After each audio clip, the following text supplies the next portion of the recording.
The lights were low and the wine was strong. Somewhere between the third toast and the fifth dare, the night tipped into something dangerous. The private retreat for Ashford Media's senior leadership had been designed to foster team bonding. But as the fire crackled in the center of the cabin's main lodge and billionaires sat cross-legged on Persian rugs beside interns, it had evolved into a game. Truth or dare. A childish thing. A harmless thing. Until it wasn't. Claire Thomas hadn't meant to play. She was only there because her department head told her it was good to be seen by the upper ranks. Stay visible, but not too loud. Be pleasant, but not too eager. She was the youngest in the room, the only intern, and definitely the only one still making monthly payments on her college laptop. When someone asked her truth or dare, she chose truth. Easy, safe. But the game didn't stay innocent for long.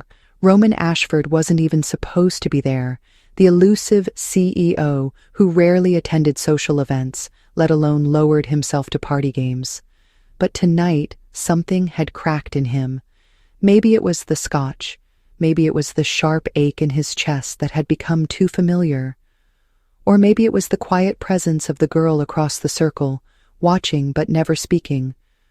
When it was his turn, he chose dare. No hesitation.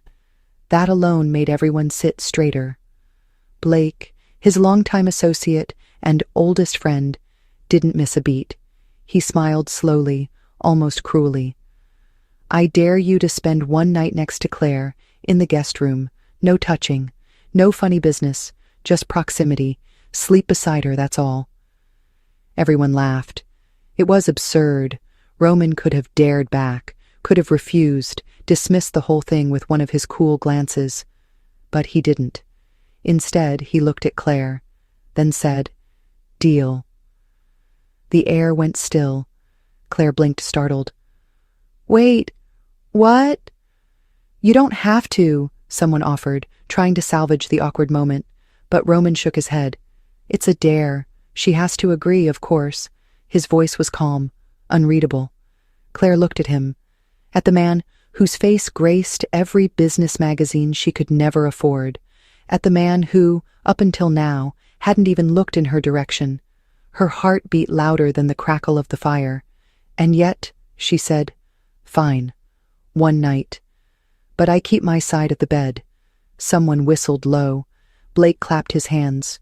Roman's expression didn't change. He stood, offered Claire his hand. She didn't take it. Later, in the quiet of the guest room, Claire changed in the bathroom, while Roman laid on top of the covers, still in slacks and a white dress shirt, sleeves rolled. She emerged in a simple cotton nightshirt that hit mid-thigh, damp hair brushing her shoulders. She didn't look at him as she climbed onto the far side of the bed. Neither of them spoke. The lamp glowed amber.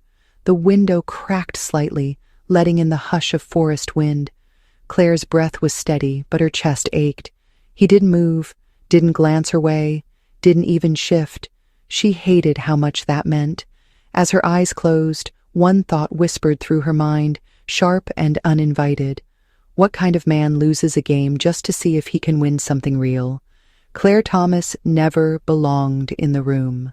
Not the boardroom, not the retreats, and certainly not the glowing circle of a billionaire's inner circle. She grew up in a small Ohio town, where grocery store receipts determined dinner and hand-me-downs were tradition, not choice. Her mother taught third grade, until cancer forced early retirement. Her father vanished before she knew what the word divorce meant. Claire worked for everything, waitressing double shifts through high school, tutoring in college, applying to over 80 internships before Ashford Media called her back. She wasn't the kind of girl who charmed rooms. She didn't know the difference between Syrah and Pinot, had never flown first class, and wore the same 2 pairs of shoes to every company event. But she had a mind for strategy, a gift for reading between lines, and an unshakable focus. The internship was supposed to be quiet, a summer of fetching coffee, observing meetings from the back row, and fading into safe invisibility. That changed the moment Roman Ashford noticed her. She didn't understand why. He was 35, commanding, with a face made for Wall Street covers and eyes like polished obsidian. They said he rebuilt his family's crumbling empire by 28, gutted half the industry by 30, and by 35 had become a man with more power than any elected official. He didn't smile easily, didn't waste words, didn't entertain fools. He lived in glass towers, traveled in black cars, and dated models with ambiguous European accents. The media called him the Phantom Executive because of his brutal efficiency and near-mythic privacy. Claire had never seen him in person until that retreat. She only knew his name on memos, his signature on bottom lines. The retreat wasn't designed for interns, but she'd been handpicked by her manager to attend, a reward for discipline, they'd said. She didn't pack for luxury. Her duffel held 2 blouses, worn jeans, and a modest swimsuit she hadn't taken out of the drawer since freshman year. When she arrived at the mountain lodge, all wood beams and candlelight elegance, she instantly felt exposed.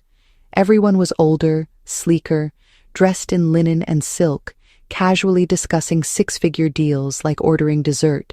She kept to herself, took notes during sessions, sat near the door, and spent most evenings by the fire, alone.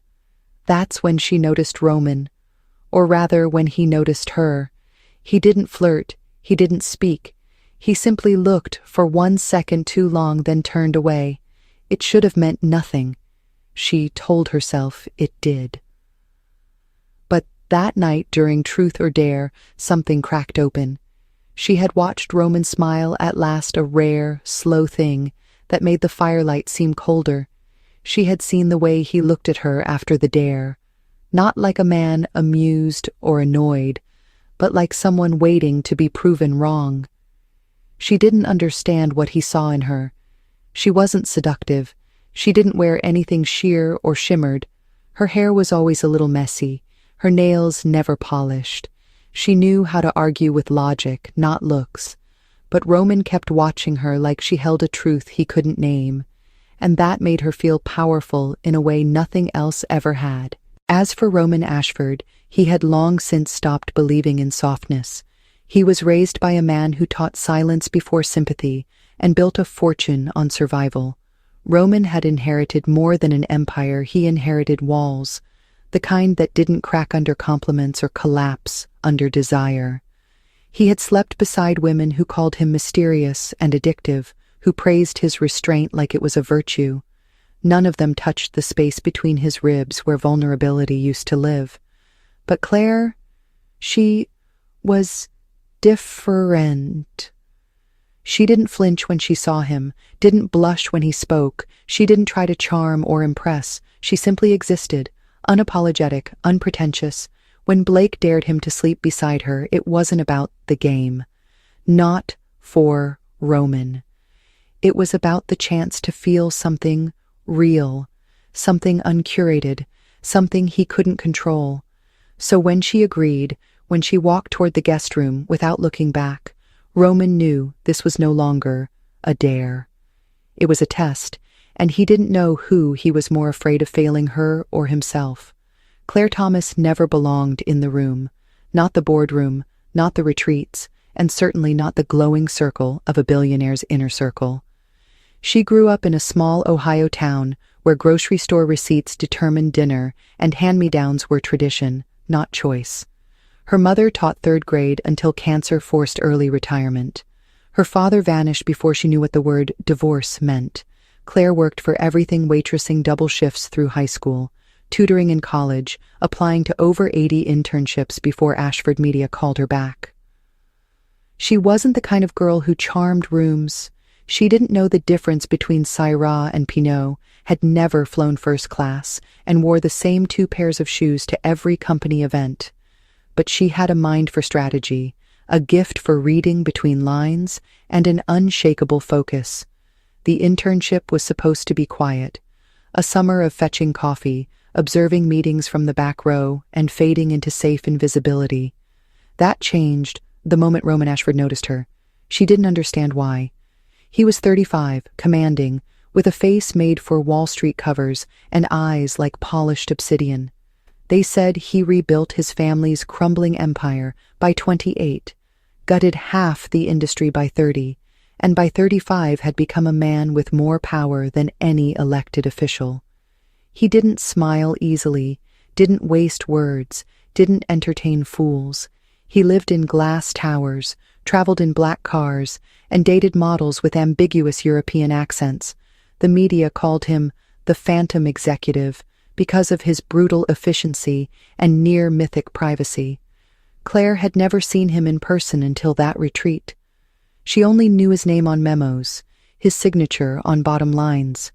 The retreat wasn't designed for interns, but she'd been handpicked by her manager to attend, a reward for discipline, they'd said. She didn't pack for luxury. Her duffel held 2 blouses, worn jeans, and a modest swimsuit she hadn't taken out of the drawer since freshman year. When she arrived at the mountain lodge, all wood beams and candlelight elegance, she instantly felt exposed. Everyone was older, sleeker, dressed in linen and silk, casually discussing 6-figure deals like ordering dessert. She kept to herself, took notes during sessions, sat near the door, and spent most evenings by the fire alone. That's when she noticed Roman. Or rather, when he noticed her. He didn't flirt. He didn't speak. He simply looked for 1 second too long, then turned away. It should have meant nothing. She told herself it did.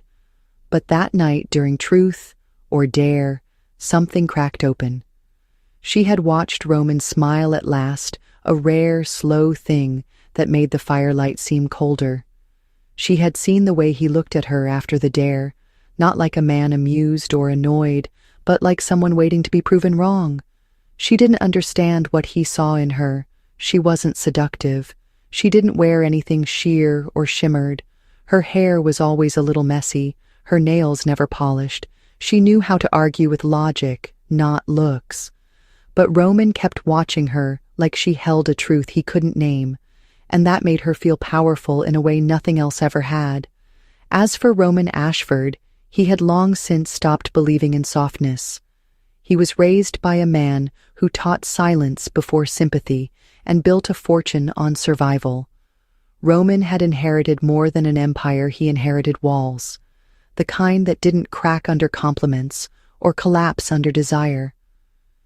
He had slept beside women who called him mysterious and addictive, who praised his restraint like it was a virtue. None of them touched the space between his ribs where vulnerability used to live. But Claire, she was different. She didn't flinch when she saw him, didn't blush when he spoke. She didn't try to charm or impress. She simply existed, unapologetic, unpretentious. When Blake dared him to sleep beside her, it wasn't about the game, not for Roman. It was about the chance to feel something real, something uncurated, something he couldn't control. So when she agreed, when she walked toward the guest room without looking back, Roman knew this was no longer a dare.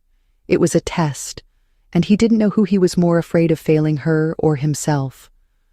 The guest room was quiet, dimly lit by the single lamp on the nightstand. Claire stood awkwardly near the doorway, arms crossed, a towel still wrapped tightly around her damp hair. Roman was already seated on the edge of the bed, a hardcover book unopened in his hand, though he hadn't turned a page. Neither of them spoke at first. She wasn't sure if she was supposed to say something, make a joke, comment on the absurdity of the dare, but the air felt too tense for laughter, too fragile for sarcasm. He glanced at her with an unreadable expression, before standing and walking toward the opposite side of the bed. His movements were calm, measured, but she felt the weight of them. "You can take the left side," he said simply, as though they were roommates splitting a hotel suite, and not two strangers about to sleep in the same bed without touching. Claire hesitated before stepping forward. Her feet were still cold against the wooden floor. She wore nothing but a borrowed oversized t-shirt that reached mid-thigh and cotton shorts underneath. She hadn't thought she'd be sleeping next to anyone, much less the man who had built empires and destroyed legacies without blinking. As she climbed under the covers, careful to keep space between them, she avoided looking at him. He lay down slowly, facing the ceiling, and for a few long moments, silence pressed down on them like a blanket. "You're really going to do this?" she asked quietly. He turned his head slightly toward her. "Do what?" "Sleep here, with me, and not touch me." His jaw shifted slightly, but his voice remained low and steady. That was the dare. Claire swallowed. "I just didn't think you'd actually go through with it." "Why?" "Because you're Roman Ashford," she said without thinking. "You don't follow rules, you make them." He let out the faintest breath of a laugh. "Maybe I needed a night where I didn't have to win." The words hung there, between them, heavier than she expected. Claire rolled onto her side, facing away from him, but sleep didn't come.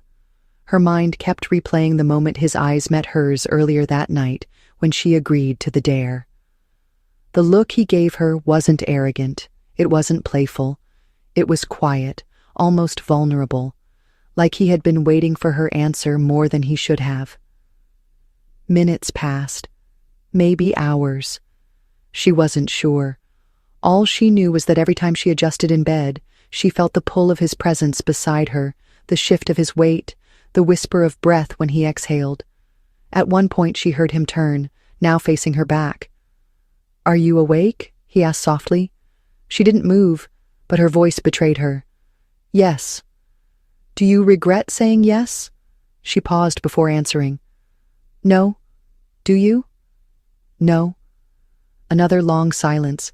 This time it was heavier, more intimate. "Why did you agree to it?" he asked eventually. Claire rolled back slowly to face him. His eyes were dark in the low light, softer now, less calculating. She didn't look away. "Because I wanted to see if you were the kind of man who kept his promises." He blinked, slowly, and something in his face shifted, like a wall had cracked ever so slightly. "And am I?" She didn't smile, but her voice was gentle.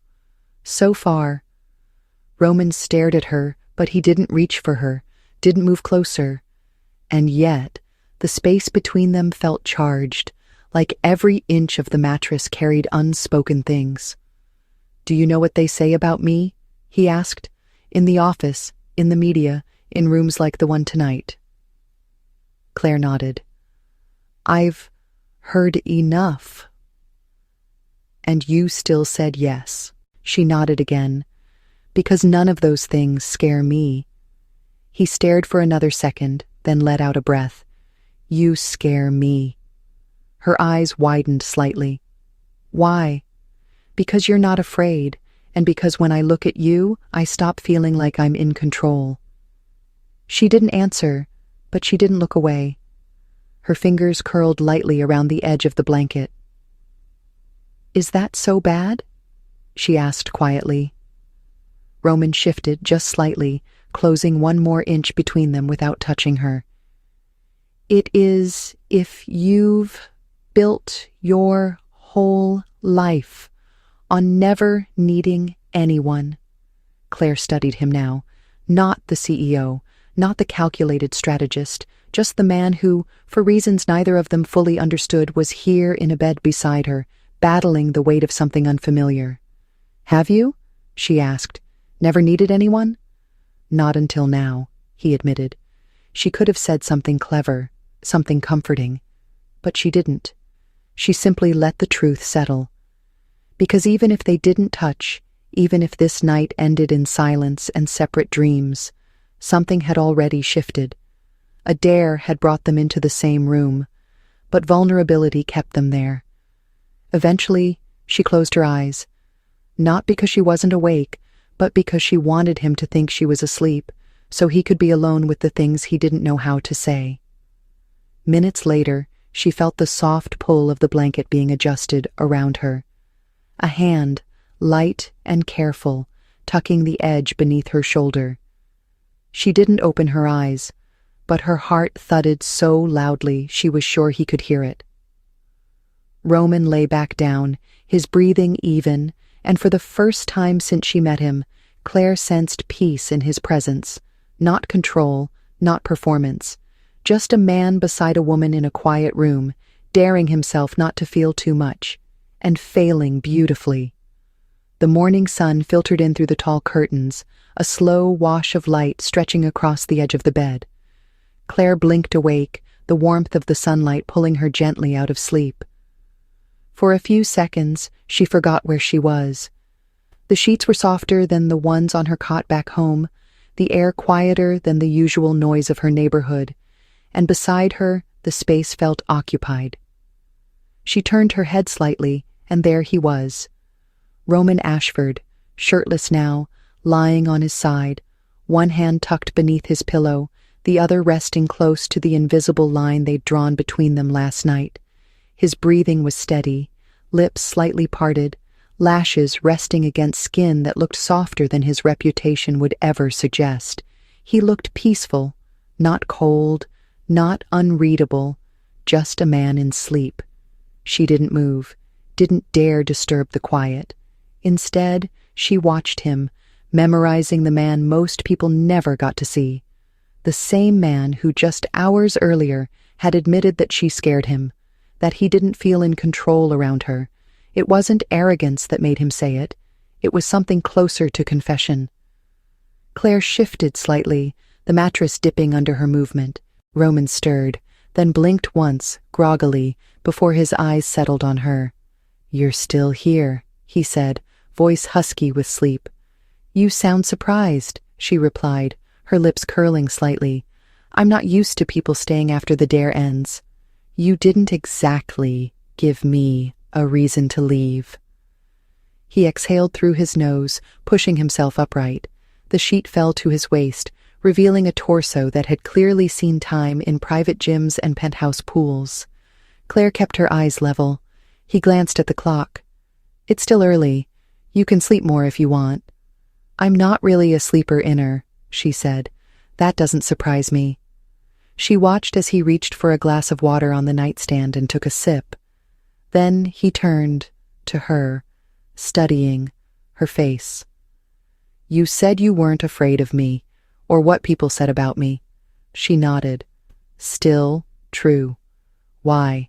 Because you're human, and I've known too many people who try too hard to pretend they're not." He set the glass down. "I think I spent so long trying to control the story that I forgot how to live in it." "Then maybe you needed someone to throw in a twist." "Is that what you are? A plot twist?" "Maybe. Or maybe I'm just the first person who made you stop and ask if you're still the hero in your own story." He chuckled, low and real, before rubbing a hand over his face. "You think I'm the hero?" "I think you're trying to be. That counts." He leaned back against the headboard, folding his arms behind his head. "When I was a kid, I wanted to be a writer, not a CEO, not a businessman, a writer. I used to sit on the fire escape and write short stories about people I made up. I liked imagining lives where things made sense, where there were endings and beginnings and reasons for the mess." Claire stared at him. "What happened?" "My dad died. My mom married a man who hated kids and liked control. I stopped writing and started surviving. Then I got good at building things. But I never stopped missing that part of myself." "The part that told stories?" "The part that believed stories could save you." She was quiet for a long time, then said, "Maybe they still can." He turned his head to look at her. "You talk like someone who knows pain." "That's because I do." "Tell me." It wasn't a command. It wasn't even a question. It was an invitation. Claire exhaled, drawing her knees up under the sheet. "I grew up in a house that looked perfect from the outside. Mom baked cookies for PTA. Dad fixed things before they broke. But when the doors closed, nothing was safe. My sister got out when she was 17. I stayed, not because I was brave, because I didn't know where else to go. I spent the next few years trying to forget how it felt to not be believed. I took jobs that let me disappear. I made myself small, until one day I couldn't anymore. Roman's expression didn't change, but his hands tightened on the sheet. Did anyone ever answer for what happened? No, but I did. I stopped letting it define me. That was my justice. He didn't speak right away. Then he said, "You're stronger than I am." "No, I just learned earlier that silence won't save you." He nodded slowly. "And now?" "Now I deliver orders for a living and spend most nights trying to convince myself that I didn't imagine the girl I used to be." He leaned toward her slightly, not touching, but closer now. "She's still there. You're more her now than you've ever been." Claire felt her throat tighten. "Don't say things like that unless you mean them." "I don't say anything I don't mean," he said softly. "Not anymore." The room fell silent again, but it wasn't the kind that carried distance. It was a silence filled with breath, with truth, with two people who had peeled back parts of themselves they usually kept hidden. Roman reached for his phone and checked a message. "Looks like the others are still asleep. No one's asking where we are." "Good," she said, "because I'm not ready to go back out there yet." He looked at her. "Me neither." She lay back against the pillow, turning to face him. "What happens now?" He hesitated. "Now we stop pretending this was just a game." Claire reached out then, just a little, her hand brushing his. It was the first time she touched him without hesitation, and he didn't flinch. He turned his hand over, their palms meeting, fingers slowly curling together like a silent promise. "You didn't touch me all night," she said. "I wanted to, but I didn't." "Why?" "Because I didn't want to ruin what this could become." "What do you think this is?" "The beginning," he said, "of something real." Claire looked at him, and for the first time in a very long time she felt seen, not as a dare, not as a challenge, not even as a mistake, but as a woman who had survived the fire and was finally warming her hands in its glow. And beside her, Roman Ashford, billionaire, control freak, and once detached architect of other people's fates, was no longer hiding. He was simply there, honest, awake, and hers if she wanted him to be. It was never supposed to go this far, at least not for him, not for Adrian Vale, the man who had mastered control like an art form, who wore power like a second skin, and silence like armor. But something about her, about Isla, had shattered the rules he'd written for himself, and now, lying beside her in the darkness of that mountain chalet, he was beginning to realize that losing the game had never been the risk. She was. The silence between them was no longer awkward. It was weighted. It pulsed like something alive. Isla lay with her back to him, the white cotton sheet clutched at her chest, her breathing slow, but not quite steady. She hadn't moved since they'd crawled into bed her side, his side, an invisible line of restraint drawn between them. But sleep had not come, not for him, and maybe not for her either. He couldn't tell any more.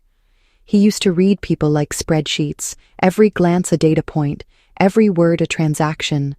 But with her, nothing added up. She was not calculating. She was not afraid. She wasn't even trying.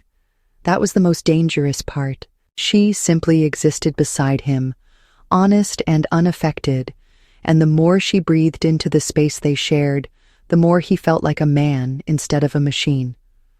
"You're awake," she said softly, without turning. Her voice sliced through the dark like moonlight, subtle but sure. He exhaled. "So are you." "I can't sleep," she murmured. "Because of me?" A pause, then a whisper. "Because of what I might feel." Adrian turned onto his side, careful not to move too close. "Tell me." "I don't know what to do with this. With you. With myself." She finally rolled to face him, her eyes wide in the dark. "You're not touching me, but I feel like I've never been this exposed."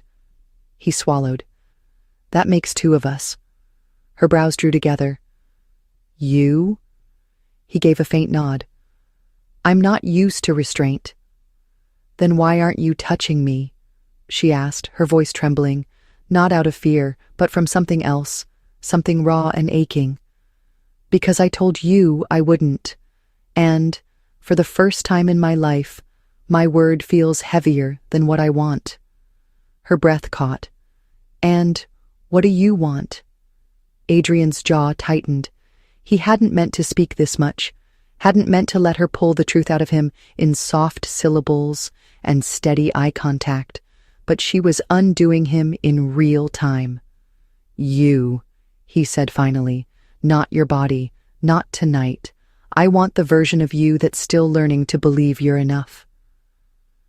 She blinked slowly, then whispered, No one's ever said that to me. Maybe no one ever saw you properly. She looked at him for a long beat, then sat up, clutching the sheet to her chest. Her silhouette was backlit by the fireplace, her bare shoulders glowing gold in the soft light. I don't know how to do this, she admitted. Be close to someone without feeling like I'm about to be broken. Adrian pushed himself up beside her, keeping a careful distance.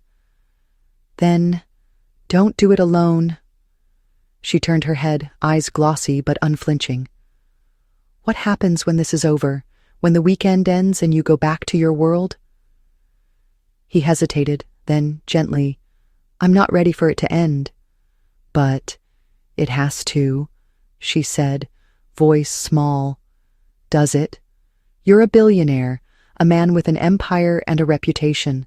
I'm a girl who works in logistics and still flinches when someone raises their voice. We're not built for the same future. Maybe we're not, he agreed. But I don't think futures are built. I think they're chosen. Isla looked down at the sheet bunched in her lap, her fingers twisting it nervously. So what are you choosing right now? To be here, with you, without pressure, without pretense. A long silence. Then, slowly, Isla let the sheet fall from her shoulders, not completely, just enough to bear the vulnerability she had spent years hiding. Her skin was soft in the low light, but it wasn't her body he was looking at. It was her courage. I'm scared, she said. So am I, he admitted. She leaned closer, just slightly, enough to let her shoulder graze his. Can I ask you something? Anything. If I asked you to touch me, would you? Adrian's throat worked around the weight of the question. Only if you were absolutely sure, and not because of a dare, not because you feel like you owe anything, only if it was real. Her lips parted slightly. And if I said I didn't know what real feels like? He met her eyes, steady and calm. Then we find out together, slowly. She smiled, small and genuine. What if I fall? Then I'll be there when you land. And with that, Isla leaned into him, not to kiss, not to seduce, but to be held, just that. And when he wrapped the towel around her shoulders, pulled her gently against his chest, and whispered, You're safe, she finally believed it. Not because he said the words, but because his stillness felt like a promise. They fell asleep like that, wrapped in each other, but untouched, two hearts pressed close by choice and not hunger. And when morning came, the line between them was no longer a boundary. It was a bridge. The next morning should have been simple. Coffee, a quiet goodbye, maybe a soft exchange of numbers and a promise no one really intended to keep. But it wasn't.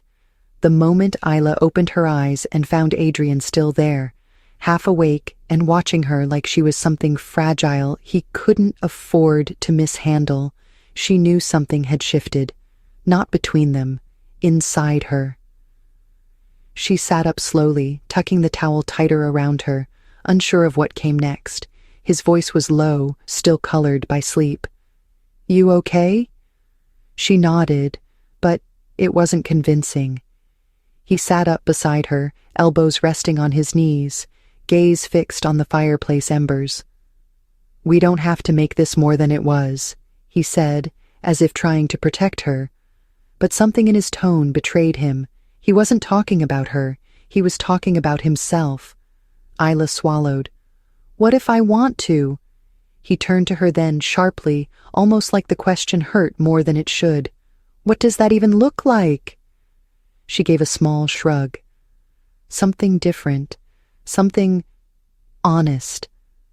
Adrian's jaw tightened. "Honest doesn't work in my world." "Then maybe your world needs to change." He looked away, and she knew then he wouldn't ask her to stay.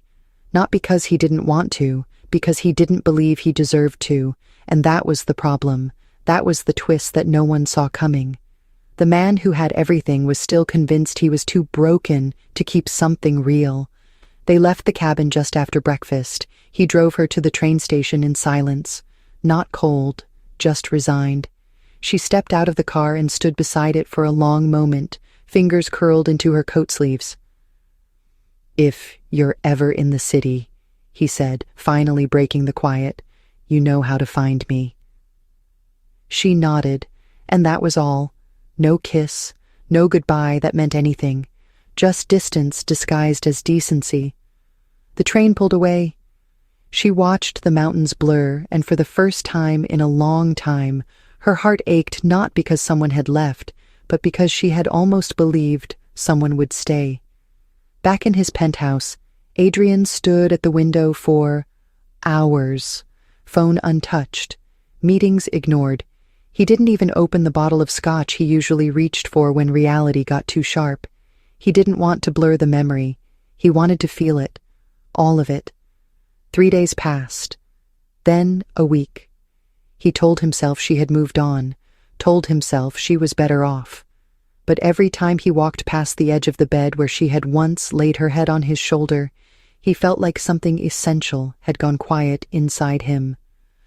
Across the city, Ela tried to resume life. She went back to delivering orders, back to sorting logistics in a warehouse where no one asked her how she was.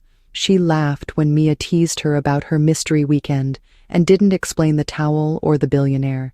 She didn't even tell her that Adrian Vale had once held her like she was more than a dare.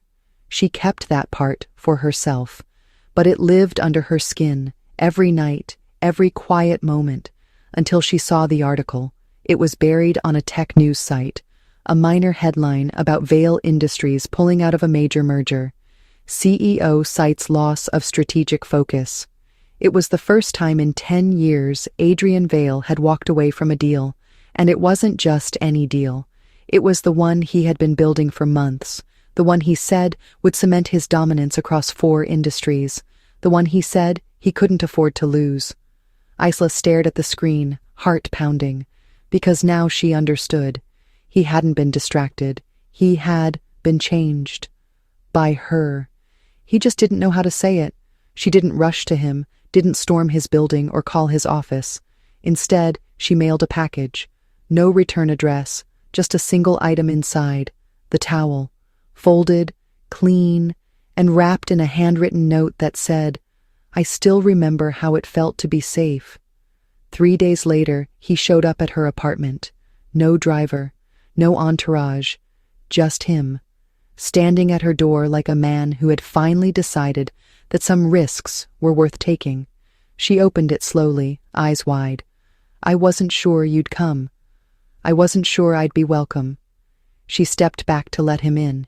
He didn't touch her, just stood in the middle of the room, hands in his coat pockets, like he was afraid to move too fast. "You sent me the towel." "It felt unfinished," she said. He nodded. "Everything about us feels that way." "So finish it," she whispered. "Say what you came to say." Adrian took a deep breath. "I left that cabin thinking I had done the right thing, that I had given you space, that maybe walking away was honorable. But the truth is, I was scared. I've spent so long building walls, I don't know how to live without them. You saw through me before I even realized I was see-through." Her throat tightened. "You could have called." "I couldn't," he said. Not until I figured out whether I wanted you because of the moment or because of the person. And? It's you, he said simply. Not the night, not the dare. You. She looked down, then up again. And what now? Now I stop pretending I can go back to how things were. I can't. You ruined that for me in the best way. Her eyes softened. You're not very good at losing. He took a step closer. I don't think I lost. No. I think I won something I never knew I needed. And what's that? A reason to feel again. She didn't cry, didn't fling herself into his arms. She simply reached out and touched his hand, warm and trembling. And that was enough. The past didn't disappear. The world didn't change overnight. But something between them settled, like breath after a long run. They didn't need to rush into labels or declarations. What they had was something rarer. It was choice, mutual, unapologetic, earned. And that was how the game really ended, not with a dare, not with a rule, but with two people choosing to stay in the story even after the twist. Together. They didn't move in together. They didn't post a photo. They didn't announce a relationship or schedule a vacation. What they did instead was quieter, softer, and infinitely more real. Adrian started showing up at Isla's apartment with takeout and no expectations. She stopped delivering late on Thursdays because that was their night to talk about everything except work and legacy and failure. They built something small, first a rhythm, a language that didn't need translation. Adrian stopped treating time as currency. Isla stopped treating herself as temporary. He still had a business to run. She still had bills to pay. But between them, there was space now. Space to ask hard questions and not flinch at the answers. Space to be held without performing worth. The first time Isla saw him cry, it wasn't dramatic. It was after a long day when nothing had gone wrong, but everything had finally caught up. He stood in her tiny kitchen with his tie undone, hands flat on the counter, and whispered, I don't know how to be loved without earning it. She didn't say anything wise, just walked over, placed her palm against his back, and stayed. Some nights they barely touched, just lay beside each other breathing the same air. Other nights they kissed with slow reverence, like they were learning each other cell by cell. But it was never about the tension anymore. It was about presence, being fully seen, fully safe, fully wanted. Months passed and the world didn't stop whispering about Adrian Vale and the girl from nowhere, but he stopped listening. He had everything to prove once. Now he had nothing to hide. She asked him once if he regretted playing that game. He looked at her like the question made no sense and said, It wasn't the game. It was the moment I said yes to risking everything. And maybe that's what love really is. Not a grand gesture or a perfect ending, just two people willing to stay in the room when the dare gets uncomfortable, just two people choosing to keep seeing each other after the thrill fades. Adrian never tried to fix Isla. Isla never tried to change Adrian. But in the quiet space between his doubt and her truth, something brave began to grow. Not perfection, not fantasy, just this real, flawed, earned. The truth that changed them both wasn't a confession shouted in the dark. It was the moment he laid beside her, full of fire and restraint, and chose to stay without touching. Because sometimes love doesn't begin with a kiss. Sometimes it begins with respect. And sometimes the people who come into our lives by accident, by games, by dares, by impossible timing, end up being the ones who remind us what it means to feel everything and still stay. She was a girl who had never been touched. He was a man who had never been trusted. But when they met, they undressed more than bodies.